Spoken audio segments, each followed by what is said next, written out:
আসসালামু আলাইকুম বন্ধুরা, সবাই আশা করি ভালো আছো। আমিও খুব ভালো আছি। তো আমি আজকে আপনাদের সামনে একটা রেসিপি তুলে ধরলাম।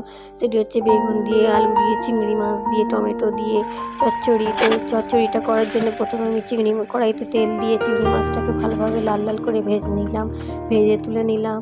তারপরে ওই তেলের সঙ্গে আরেকটু তেল মিশিয়ে পেঁয়াজ দিয়ে পেঁয়াজটাকে ভালোভাবে লাল লাল করে নিলাম।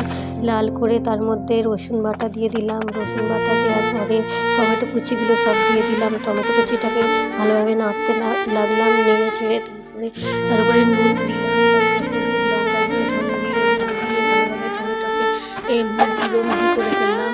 মিহি করার পরে তার উপরে একটুখানি জল দিয়ে জলটাকে ভালোভাবে কষতে লাগলাম। কষে মশলাটাকে ভালোভাবে লাল লালভাবে কষে তার মধ্যে আলু দিয়ে দিলাম।